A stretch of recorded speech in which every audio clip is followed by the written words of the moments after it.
Chapter 28. An Unfortunate Lily Maid.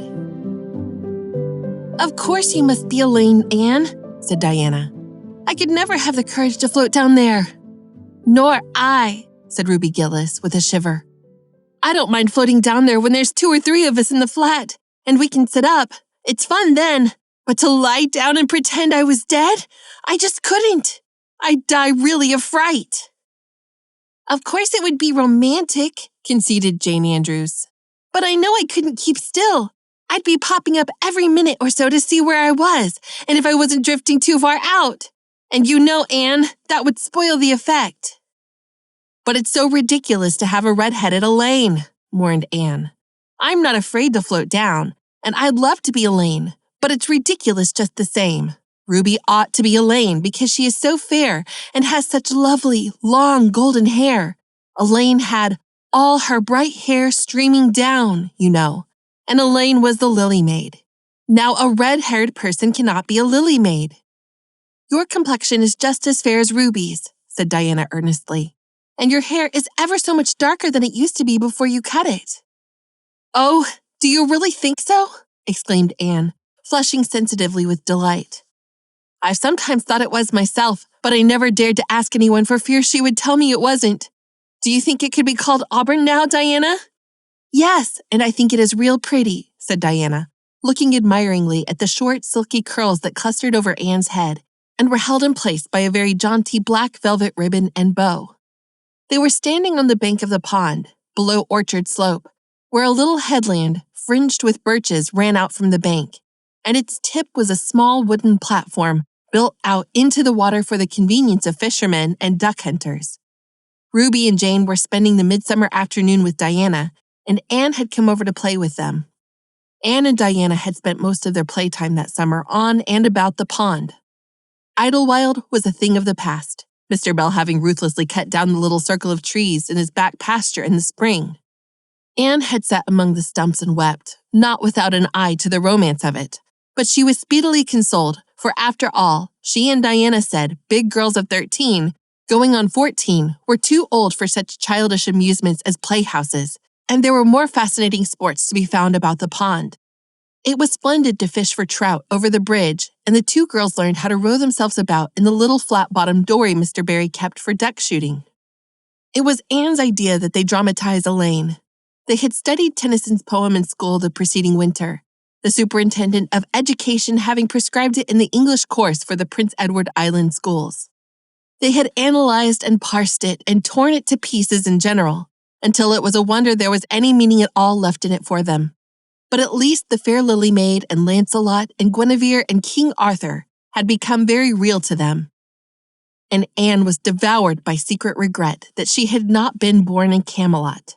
Those days, she said, were so much more romantic than the present. Anne's plan was hailed with enthusiasm. The girls had discovered that if the flat were pushed off from the landing place, it would drift down with the current under the bridge and finally strand itself on another headland lower down, which ran out in a curve in the pond. They had often gone down like this, and nothing could be more convenient for playing Elaine. "Well, I'll be Elaine," said Anne, yielding reluctantly, for although she would have been delighted to play the principal character, yet her artistic sense demanded fitness for it. And this, she felt, her limitations made impossible. "Ruby, you must be King Arthur, and Jane will be Guinevere, and Diana must be Lancelot. But first, you must be the brothers and the father. We cannot have the old dumb servitor, because there isn't room for 2 in the flat when one is lying down. We must pawl the barge all its length in blackest samite. That old black shawl of your mother's will be just the thing, Diana." The black shawl having been procured, Anne spread it over the flat and lay down in the bottom with closed eyes and hands folded over her breast. "Oh, she does look really dead," whispered Ruby Gillis nervously, watching the still, white little face under the flickering shadows of the birches. "It makes me feel frightened, girls. Do you suppose it's really right to act like this? Mrs. Lynde says that all play acting is abominably wicked." "Ruby, you shouldn't talk about Mrs. Lynde," said Anne severely. "It spoils the effect because this is hundreds of years before Mrs. Lynde was born. Jane, you arrange this. It's silly for Elaine to be talking when she's dead." Jane rose to the occasion, Cloth of gold for coverlet there was none, but an old piano scarf of yellow Japanese crepe was an excellent substitute. A white lily was not obtainable just then, but the effect of a tall blue iris placed in one of Anne's folded hands was all that could be desired. "Now she's all ready," said Jane. "We must kiss her quiet brows, and, Diana, you say, 'Sister, farewell forever,' and Ruby, you say, 'Farewell, sweet sister,' both of you as sorrowfully as you possibly can. Anne, for goodness sake, smile a little. You know Elaine, lay as though she smiled. That's better. Now push the flat off." The flat was accordingly pushed off, scraping roughly over an old embedded stake in the process. Diana and Jane and Ruby only waited long enough to see it caught in the current and headed for the bridge before scampering up through the woods, across the road and down to the lower headland, where, as Lancelot and Guinevere and the king, they were to be in readiness to receive the Lily Maid. For a few minutes, Anne, drifting slowly down, enjoyed the romance of her situation to the full. Then something happened not at all romantic. The flat began to leak. In a very few moments, it was necessary for Elaine to scramble to her feet, pick up her cloth of gold coverlet and pall of blackest samite, and gaze blankly at a big crack in the bottom of her barge, through which the water was literally pouring. That sharp stake at the landing had torn off the strip of batting nailed on the flat. Anne did not know this, but it did not take her long to realize that she was in a dangerous plight. At this rate, the flat would fill and sink long before it could drift to the lower headland. Where were the oars? Left behind at the landing. Anne gave one gasping little scream, which nobody ever heard. She was white to the lips, but she did not lose her self-possession. There was one chance, just one. "I was horribly frightened," she told Mrs. Allen the next day, "and it seemed like years while the flat was drifting down to the bridge and the water was rising in it every moment. I prayed, Mrs. Allen, most earnestly, but I didn't shut my eyes to pray, for I knew the only way God could save me was to let the flat float close enough to one of the bridge piles for me to climb upon it. You know the piles are just old tree trunks, and there are lots of knots and old branch stubs on them. It was proper to pray, but I had to do my part by watching out, and right well I knew it. I just said, 'Dear God, please take the flat close to a pile and I'll do the rest,' over and over again. Under such circumstances, you don't think much about making a flowery prayer, but mine was answered, for the flat bumped right into a pile for a minute, and I flung the scarf and the shawl over my shoulder and scrambled up on a big providential stub.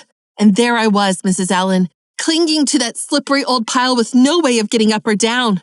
It was a very unromantic position, but I didn't think about that at the time. You don't think much about romance when you have just escaped from a watery grave. I said a grateful prayer at once, and then I gave all my attention to holding on tight, for I knew I should probably have to depend on human aid to get back to dry land." The flat drifted under the bridge and then promptly sank in midstream. Ruby, Jane, and Diana, already awaiting it on the lower headland, saw it disappear before their very eyes and had not a doubt but that Anne had gone down with it. For a moment, they stood still, white as sheets, frozen with horror at the tragedy. Then, shrieking at the tops of their voices, they started on a frantic run up through the woods, never pausing as they crossed the main road to glance the way of the bridge. Anne, clinging desperately to her precarious foothold, saw their flying forms and heard their shrieks. Help would soon come, but meanwhile, her position was a very uncomfortable one. The minutes passed by, each seeming an hour to the unfortunate Lily Maid. Why didn't somebody come? Where had the girls gone? Suppose they had fainted, one and all. Suppose nobody ever came. Suppose she grew so tired and cramped that she could not hold on any longer. Anne looked at the wicked green depths below her, wavering with long, oily shadows, and shivered. Her imagination began to suggest all manner of gruesome possibilities to her. Then, just as she thought she really could not endure the ache in her arms and wrists another moment, Gilbert Blythe came rowing under the bridge in Harmon Andrews' dory. Gilbert glanced up and, much to his amazement, beheld a little white, scornful face looking down upon him with big, frightened, but also scornful gray eyes. "Anne Shirley, how on earth did you get there?" he exclaimed. Without waiting for an answer, he pulled close to the pile and extended his hand. There was no help for it. Anne, clinging to Gilbert Blythe's hand, scrambled down into the dory, where she sat, drabbled and furious, in the stern with her arms full of dripping shawl and wet crepe. It was certainly extremely difficult to be dignified under the circumstances. "What has happened, Anne?" asked Gilbert, taking up his oars. "We were playing Elaine," explained Anne frigidly, without even looking at her rescuer, "and I had to drift down to Camelot in the barge, the flat. The flat began to leak and I climbed out on a pile. The girls went for help. Will you be kind enough to row me to the landing?" Gilbert obligingly rowed to the landing, and Anne, disdaining assistance, sprang nimbly on shore. "I'm very much obliged to you," she said haughtily as she turned away. But Gilbert had also sprung from the boat, and now laid a detaining hand on her arm. "Anne," he said hurriedly, "look here, can't we be good friends? I'm awfully sorry I made fun of your hair that time. I didn't mean to vex you, and I only meant it for a joke. Besides, it's so long ago. I think your hair is awfully pretty now. Honest, I do. Let's be friends." For a moment, Anne hesitated. She had an odd, newly awakened consciousness, under all her outraged dignity, that the half-shy, half-eager expression in Gilbert's hazel eyes was something that was very good to see. Her heart gave a quick, queer little beat, but the bitterness of her old grievance promptly stiffened up her wavering determination. That scene of 2 years before flashed back into her recollection as vividly as if it had taken place yesterday. Gilbert had called her carrots and had brought about her disgrace before the whole school. Her resentment, which to other and older people might be as laughable as its cause, was in no whit allayed and softened by time seemingly. She hated Gilbert Blythe. She would never forgive him. "No," she said coldly, "I shall never be friends with you, Gilbert Blythe, and I don't want to be." "All right." Gilbert sprang into his skiff with an angry color in his cheeks. "I'll never ask you to be friends again, Anne Shirley, and I don't care either." He pulled away with swift, defiant strokes, and Anne went up the steep, ferny little path under the maples. She held her head very high, but she was conscious of an odd feeling of regret. She almost wished she had answered Gilbert differently. Of course, he had insulted her terribly, but still. Altogether, Anne rather thought it would be a relief to sit down and have a good cry. She was really quite unstrung, for the reaction from her fright and cramped clinging was making itself felt. Halfway up the path, she met Jane and Diana rushing back to the pond in a state, narrowly removed from positive frenzy. They had found nobody at Orchard Slope, both Mr. and Mrs. Barry being away. Here Ruby Gillis had succumbed to hysterics, and was left to recover from them as best as she might, while Jane and Diana flew through the haunted wood and across the brook to Green Gables. There they had found nobody either, for Marilla had gone to Carmody, and Matthew was making hay in the back field. "Oh, Anne!" gasped Diana, fairly falling on the former's neck and weeping with relief and delight. "Oh, Anne, we thought you were drowned, and we felt like murderers because we had made you be Elaine, and Ruby is in hysterics. Oh, Anne, how did you escape?"